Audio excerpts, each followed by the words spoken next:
Bonjour à tous et à toutes. Je suis très heureux de voir arriver tous les jours de nouveaux abonnés et de constater qu'il y a un taux de partage qui dépasse toutes mes espérances. Donc, je vous remercie. À l'heure où les peuples s'entretuent au nom des religions, il est temps que nous regardions la réalité en face. Il n'a jamais été aussi urgent de se demander à qui profite le crime. On nous dit que les religions sont reliées, mais en réalité, elles sont toutes les trois dissonantes.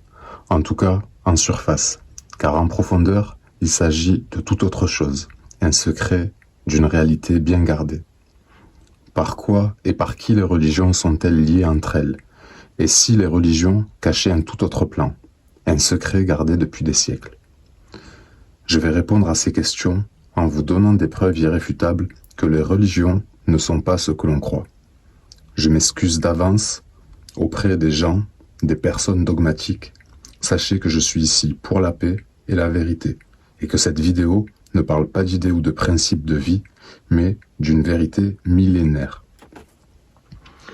Donc s'il vous plaît, ne soyez pas outrageux et discutons ensemble de tout ça et laissons la fierté de côté. Faites preuve d'honnêteté, ne soyez pas sourds et réunissons-nous ensemble pour cette cause qui est commune à beaucoup d'entre nous, qui est la paix. Donc pour commencer, comme d'habitude, je vais refaire un récapitulatif en y ajoutant des éléments pour compléter les informations que je vous ai données précédemment. Et en même temps, ça pourra être plus clair pour les personnes qui tomberaient sur cette vidéo. Voilà, c'est la première vidéo que vous regardez de la chaîne. Vous aurez quand même une trame, une ligne pour comprendre de quoi on parle sur cette vidéo. Chapitre 1, l'Apocalypse selon Saint Jean. Donc, nous étions partis de ce postulat où, dans l'Apocalypse selon Saint Jean, chapitre 13, verset 18, on nous invite à calculer le nombre de la bête. Donc, c'est ce que je vous ai invité à faire. Et je vous en ai fait donc la démonstration qui était en fait de calculer le nombre de la bête, et on est parti justement du chapitre et du verset, c'est-à-dire 13-18. On l'a multiplié, on a obtenu 234. À 234, on a additionné son contraire, c'est-à-dire 432. Et nous avons trouvé donc 666. Nous avons calculé le sinus de 666 et nous avons trouvé 0, 80, 90, 169. Nous avons constaté que 432 divisé par 3 est égal à 144, qui est mentionné comme étant la coudée, la taille de la muraille de Jérusalem mesurée en coudée. Nous avons calculé donc le cosinus de 144 et nous avons constaté qu'il était égal au sinus de 666. Nous avons donc multiplié par 2 le résultat. Vous pouvez additionner aussi les deux résultats, c'est-à-dire 0, 80, 90, 169 fois 2.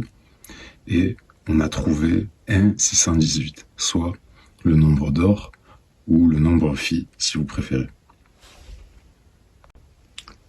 Chapitre 2, les 153 gros poissons. Donc la référence, c'est 21-11. Et ici, donc, nous avons placé le chiffre 153 sur un triangle tête en haut. Et son contraire, c'est-à-dire 351 sur un triangle tête en bas. Et nous avons ensuite additionné par 3 les chiffres qui sont sur ce triangle dans le sens des aiguilles d'une montre. Et donc nous avons vu que 355 plus 311 égale 666. Que 553 plus 113 est égal à 666 aussi. 531 plus 135 égale 666. Et que si on divise la ligne d'en haut par la ligne d'en bas, 355 divisé par 113, nous obtenons 314, soit le nombre pi. Chapitre 3, le nombre 7. Donc nous avons vu l'influence du 7 sur les autres chiffres, Et nous avons vu qu'en divisant 1 par 7, 2 par 7, etc., nous trouvons toujours cette suite de nombres qui se répètent à l'infini et simplement qui se décalent. Quand on divise 1, puis 2, puis 3, ça se décale à chaque fois d'un cran. Mais on a toujours ce nombre qui se répète, soit 142 857.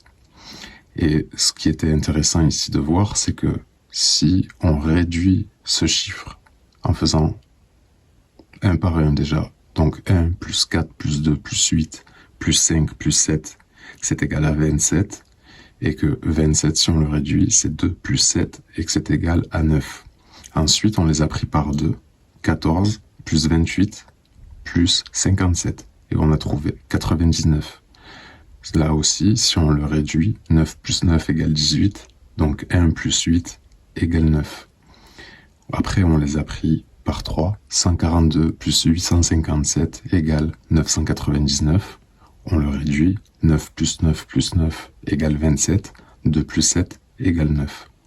Donc nous avons vu ici que le 9 a une place prépondérante dans les étapes de création.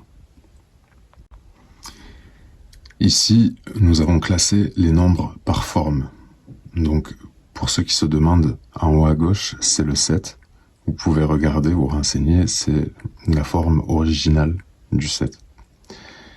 Et nous avons donc, une fois qu'on les a classés, nous avons pris la ligne du haut et nous avons pris aussi la ligne du bas.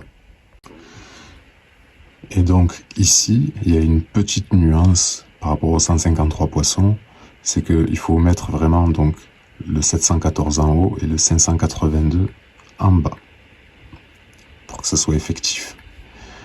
Mais c'est la même idée puisque le 3 représente toujours un delta, soit un triangle. Et ici, nous constatons que c'est l'inverse des 153 poissons, où l'on trouvait à chaque fois 666. Ici, si on fait la même méthode, c'est-à-dire qu'on les additionne par 3, 571 plus 428 égale 999, 714 plus 285 égale 999, 857 plus 147 égale aussi 999. Par contre, ici, si on divise la ligne d'en haut avec la ligne d'en bas, ce chiffre ne me parle pas en tout cas. Chapitre 4, le nombre d'or dans le Coran. Donc, la première fois, j'avais été assez bref, parce que il existait déjà des sources. Au cas où vous n'auriez pas trouvé une source ou que vous n'avez pas eu le temps de chercher, je vais vous mettre une vidéo qui va illustrer les propos et qui rentrera un peu plus en détail pour vous donner la méthode pour trouver aussi ici le nombre phi. Et vous allez voir que là aussi, il n'y a pas de place au hasard. D'une autre. En effet, si on écrit la colonne de classement des 114 sourates ou chapitres du Coran, puis la colonne de leurs versets, maintenant, si on additionne le classement de chaque chapitre à son nombre de versets, on aura une troisième colonne.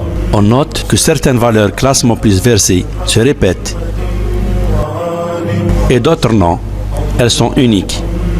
Alors, nous allons mettre les valeurs qui se répètent dans une colonne et dans une autre colonne, on met les valeurs qui sont uniques. On trouve 74 chapitres dont les valeurs se répètent et leur somme est égale à 7906.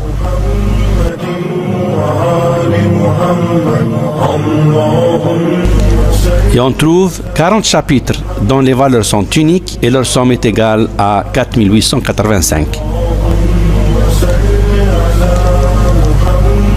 Et ce qui est extraordinaire est le fait que si on divise la somme de ceux qui se répètent par celles qui sont uniques, on trouve ce nombre. Et à 3 chiffres après la virgule, on a bien 1,618, soit exactement le nombre d'or.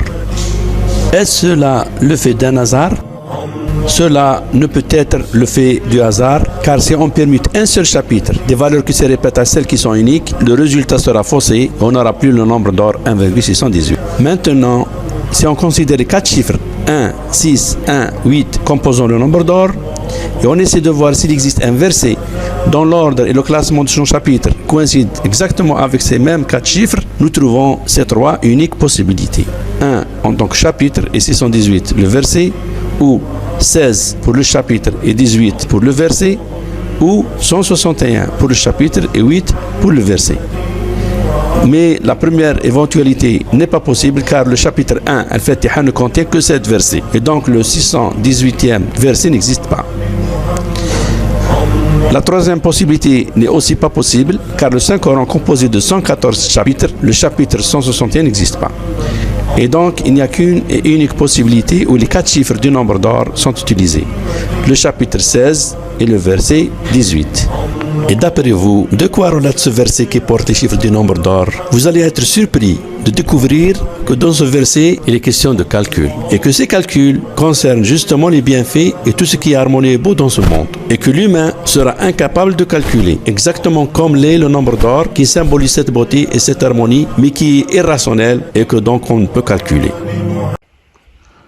Notez que le mot islam a pour valeur numérique 9, que le mot bien et le mot mal, selon un calcul numérique par les nombres premiers, ont tous les deux une valeur identique, c'est-à-dire 69, que le mot Dieu et Lucifer ont une valeur miroir, c'est-à-dire 102 et 201. Tout ça est concret, encore une fois, il ne peut pas y avoir de hasard. Notez que 432 fois 60 est égal à 25 920 ans, soit la date exacte d'une précession des équinoxes. Et que Sirius monte dans le ciel pendant 12 960 ans et descend pendant 12 960 ans. Notez que Sirius est cité dans le Coran. Notez que Sirius est une étoile qui est dans la constellation du chien, et que chien en anglais c'est dog, que les Égyptiens représentent Dieu par un chien. Je vous présente Anubis, avec donc une tête de chien, et si on lit dog à l'envers, ça donne God. Je vous invite d'ailleurs à regarder, il y a des documentaires sur le peuple des Dogons qui lui aussi avait une croyance, vénérait l'étoile Sirius. Sirius A et Sirius B. Notez que si on dit à demain, c'est parce que si l'on compte le nombre de phalanges sans que l'on compte ceux de notre pouce, on obtient 12. Que si on le multiplie par 2, on obtient 24, comme les 24 heures qui composent une journée. Voilà pourquoi on dit à demain. Je ne sais pas si vous le saviez, mais on dit que nous sommes des êtres carbonés, parce que ce qui nous constitue est entre autres des atomes de carbone, et je vous ai invité et je vous ai présenté la composition d'un atome donc de carbone que je vous mets à l'écran. On peut affirmer à ce stade que sans aucun doute les religions, et bien plus encore, mettent l'accent sur 1. Les nombres, 2. La géométrie et 3. Sur les astres. Comprenez ceci, les nombres représentent aussi des formes géométriques, que pour obtenir ces proportions, 3,14 et 1,618, je n'ai besoin que d'effectuer une succession de cercles, que le cercle est donc la base, le début, et que c'est lui dont va émaner le nombre 6. En reportant mes mesures, voilà les dessins que j'obtiens. Ici, représenté sur une pièce de monnaie marocaine de 1372, notez que la grande étoile a pour proportion 3,14, soit pi, et la petite 1,618, soit phi, ou le nombre d'or. Notez aussi que l'angle d'une branche de la petite étoile est égal à 72 degrés, que si on multiplie cette branche par 2, on obtient 144 degrés. Notez le parallèle et que la Terre avance de 1 degré dans les constellations tous les 72 ans. Chapitre 7, l'astrologie.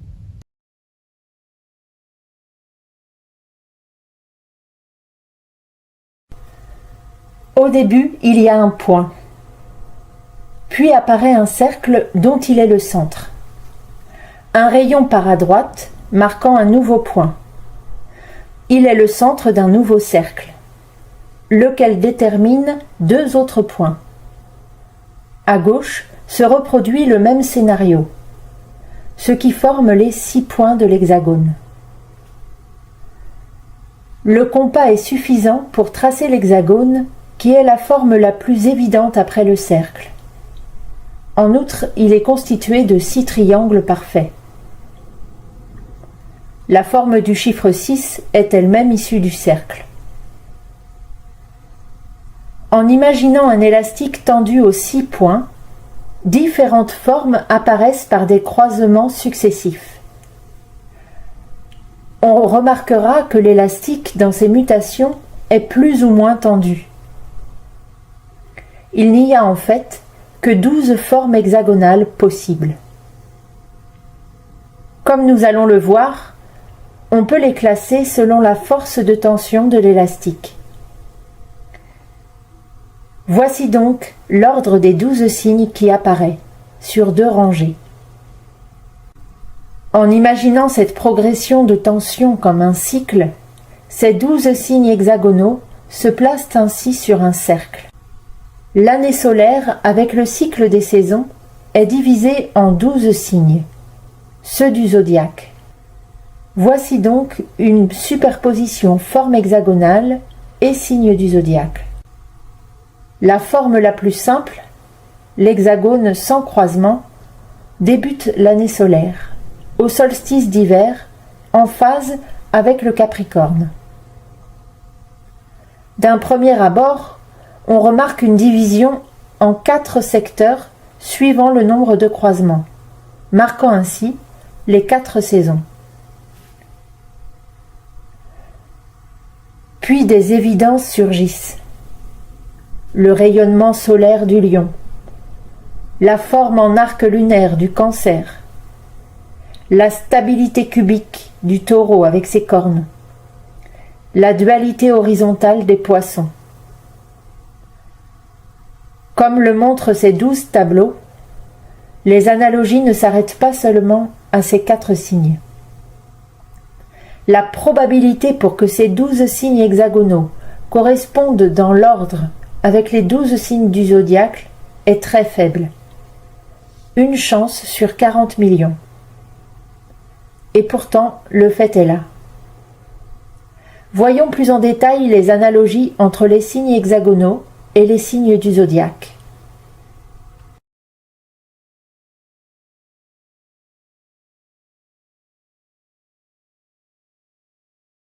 Le Capricorne débute l'année solaire.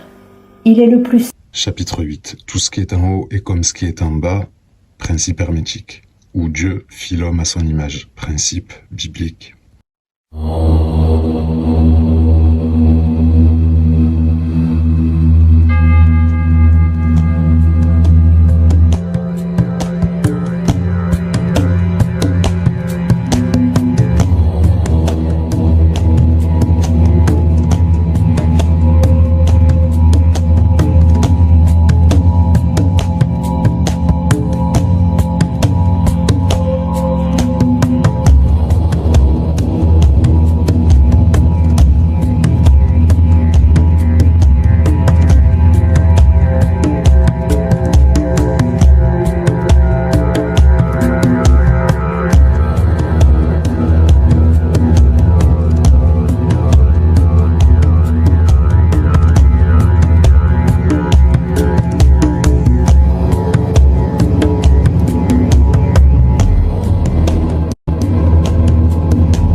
aussi, on ne peut pas parler de hasard. Des pyramides d'Égypte indiquant la constellation d'Orion, ou plus précisément les 3 étoiles du baudrier d'Orion, qui s'alignent toutes les 3 avec Sirius, et avec qui elles forment un angle de 144 degrés, en passant par la France que l'on appelle aussi l'hexagone, et qui par ses extrémités passe par la latitude 51-51, soit l'angle exact de la grande pyramide de Gizeh vue de face. Et je vais vous balancer aussi un petit extrait qui va pouvoir illustrer mes propos. Particularité, c'est que le point de latitude nord sur le méridien de Paris, si on regarde le point haut, eh bien on se trouve à la latitude 51 degrés 51 minutes, qui correspond à l'angle de la grande pyramide. Chapitre 9, la synthèse. Ici aussi, je vais pas me précipiter. Il serait juste trop facile de dire que les religions sont bonnes ou qu'elles sont mauvaises. Qu'elles soient écrites pour nous guider ou nous égarer, je pense qu'il y a des choses beaucoup plus importantes à comprendre. Et en tout cas, comme je vous ai dit et redit, et que je répéterai souvent parce que c'est très important, c'est un message qui nous réunit. Peu importe si il est bien ou il est mauvais, on sait qu'il y a un message en fond d'écran qui nous réunit parce que il est identique. Pour une fois, il n'est pas dissonant avec le reste. On ne peut pas dire que c'est dissonant. Tout le reste, ça c'est de l'histoire et je rentrerai pas encore dans les détails. On y viendra petit à petit. Mais on a déjà de quoi être content malgré tout, même si c'est douloureux. En tout cas, quoi qu'on en dise, qu'on l'appelle la source, le créateur, Dieu, appelez-le comme vous voulez, c'est lui qui est à l'origine de tous les écrits et de tout ce qui constitue l'humanité. Et il semble que si ce message fait surface aujourd'hui, c'est sans doute que l'humanité n'était pas prête à l'entendre avant. Il fut un temps où les gens ont été confrontés à la même remise en question. À chaque nouvelle ère, nous franchissons un palier. Et celui que nous franchissons est visiblement le dernier. En tout cas, c'est ce que montre un petit peu ce que j'ai présenté. Parce que si vous avez été attentif, 432 x 60 est égal à la précession des équinoxes, donc un début d'ère et une fin de l'autre. Donc et là, on est dans la dernière ère, littéralement. Donc ne paniquez pas. Normalement, si vous savez faire au moins des soustractions, vous pouvez calculer que avant qu'on finisse cette ère, il va se passer quand même une sacrée paire d'années, et donc que c'est pas la fin du monde, mais qu'en tout cas, il y en a une qui est programmée. Je dis bien programmée. Et c'est pourquoi dans la prochaine vidéo, je voudrais vous parler de ça, de l'intention, de comment appréhender cette date butoir où tout va s'arrêter et où tout va recommencer de toute façon. Vous aurez aussi les clés pour vous sortir du serpent, l'Ouroboros, qui, si on reverse son nom, donne le mot présent, et donc sortir de cette pression invisible qui nous maintient dans notre condition actuelle. Je vous remercie vraiment d'avoir suivi cette vidéo jusqu'au bout. Likez, commentez, partagez, même si vous mettez un très rapide, le bonjour, voilà. Et ça sert toujours au référencement et que d'autres puissent profiter aussi du message. Voilà, je vous souhaite à tous un bon week-end et à bientôt. La carte du Grand Israël qui se trouve sous ce quoi? Une menorah. Regardez cette monnaie. C'est une monnaie israélienne. 10 agora. 10 agora. Elle est en circulation. Dessus, il y a une carte. Cette carte, c'est toute la Palestine, tout le Liban, toute la Jordanie, la moitié de la Syrie, un tiers de l'Irak, la moitié du Sinaï, le tiers de l'Arabie Saoudite. Ne disent-ils pas que Jérusalem est la capitale éternelle d'Israël, le grand Israël? Ceux qui disent à son propos, ceci est ta terre, ô Israël, du Nil à l'Euphrate. Quel est le projet de Baker? Le projet américain. Israël. Il dit non. Israël dit non à la conférence internationale, et non au droit à l'autodétermination du peuple palestinien, et non à un État palestinien indépendant, et non à Jérusalem, ou à son partage, et que Jérusalem est la capitale éternelle d'Israël.